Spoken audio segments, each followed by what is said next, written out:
All right, here with Grant Harding again, head baseball coach, and you guys coming back from sunshine in Florida and a good little trip down there for you guys. So just kind of walk us through that spring trip, first 10 games this season. Yeah, we got 10 games in down there. The weather was amazing. We always like going down there. It was pretty good competition this year. We played some teams. John Hopkins is in the top 25 at 24 right now. Keystone had 3 guys touching 90 when we faced them. So played some stiff competition down there and came away with 4 wins. It was a pretty successful trip for us, and we left a couple on the table, but that's baseball. You had, you talked about the wins and stuff. You also had both UMAC Player of the Weeks, Joey Hyde Pitcher of the Week, and Eric Terrace Player of the Week. So just kind of talk about maybe their performances this past week.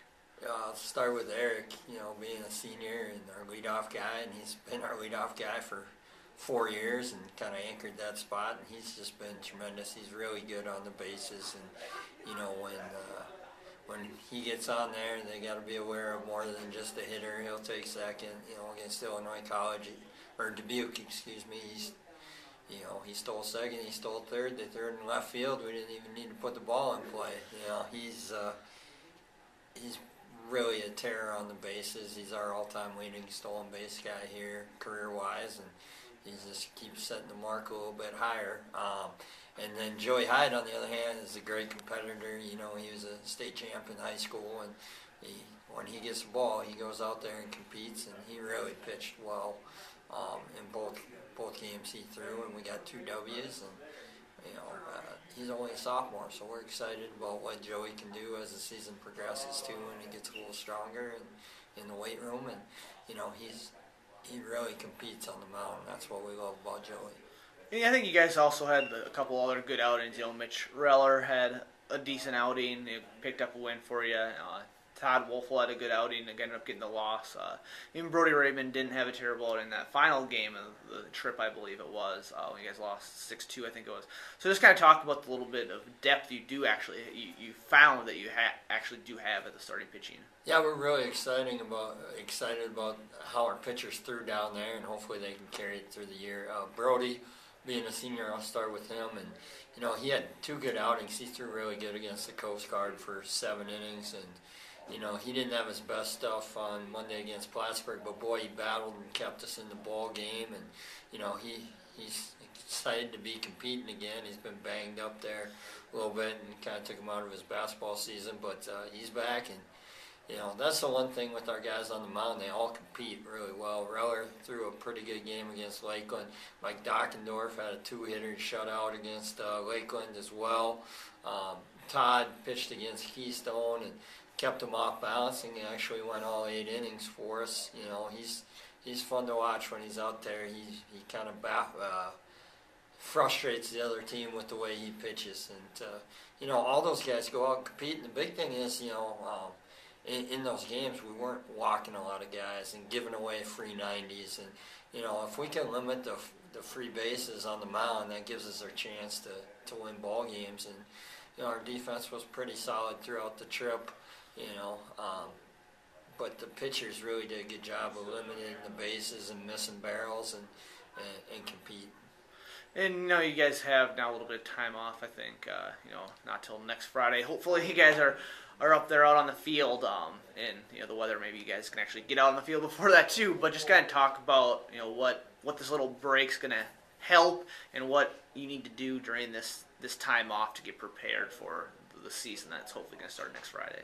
Yeah, well, we have a doubleheader Wednesday up in Concordia to get us ready for conference, which will be nice. They're turf, so I'm assuming they'll be ready to go as long as they got the heat on up there a little bit, so to speak. Yeah, Fargo can be a little cold in March, but hopefully we'll get up there. And they're a good ball team. They're receiving votes for top 25, so that'll be a good test for us. The big thing is to get healthy. We're nicked up a little bit, 10 games in 8 days, and it's a little bit of a grind. Guys kind of get to see what professional players go through a little bit, and we get dinged up a little bit. I thought we were in pretty good shape going down there, and we had some injuries, but we had enough depth to overcome them. So the big thing is to kind of take care of our bodies and ease back into it here. This week we'll hopefully be outside today, out on the field today. I don't know that all the frost is up, but a lot of it is, and I think if we get the temperature up today, we'll be on the field, and that'll be nice to come back and then just be outside. We got to start hitting the ball a little better. Our batting average is a little low. We got some guys struggling, so we're going to work a little bit offensively to try to get that going and turned around. The nice part is our pitching's been so good. We haven't had to score a lot of runs, but it'd be a lot better to be in some 5-run games our way instead of always being 1 or 2. Kind of ramping back a little bit to get healthy and then starting to drive towards it, kind of Friday, and then I'll have a couple days off again and then getting back at it and playing ball games. We got camp this weekend, which is a great time. We got some good recruits coming into camp and some young kids. It's always fun to have the youngsters in town out for camp, and then we mix in a nice mix of our recruits in there too. So it's a fun time Saturday to have our guys around and help spread the game of baseball a little bit. So that's kind of how we're ramping up and getting ready to go into conference play next weekend. I think the field will be ready if we can stay dry and get a little bit more frost up, but we'll see, and hopefully we play on Wednesday up at Concordia. It can get frustrating, for the guys when you start getting the cold outs or rains outs or snow outs, and then we're sitting and not playing for a couple weeks after Florida. That's tough. So hopefully, next week we can get right into it. And not to, talk about the weather too much, but, you guys were down in Florida, actually. Bethel, I think, hosted a game, or they were able to play outside, I think, just maybe this past Monday when you guys were playing. Northwestern was in action in St. Paul playing outside. So what kind of, hoping the weather stays that way, what does that do for you guys compared to what it's been like the last few years where you're trying to get ready for conference play inside and you don't know maybe when conference play is going to even start? The biggest thing with the weather, if it holds, Bethel played 4 games at Northwestern because it's all turf, and Northwestern got a home game, and Minnetonka's rolling. Those all turf fields are pretty fantastic in the area to help. Hopefully we don't have to go to a plan B and have to go up to the cities to play a home game or someone else. Unless Northland wants to do that, that's great because that's a shorter trip. But in any event, they're playing outside in Minnesota already, and I think we'll be okay. It's nice to be outside. It's just a different mentality for the kids. I think they focus in a little more when they can be back outside. I think they do a good job in the gym staying focused early.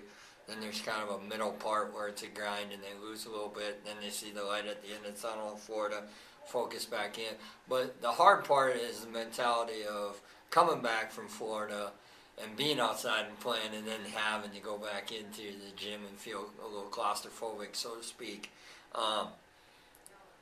And the biggest thing with the weather and being outside and being able to stay on track is the pitching. You can plan a little bit, and you can stay the course with your pitching staff when the games don't move. When the games start moving, then it gets a little crazy on who's throwing where, how long are they sitting, those type of things.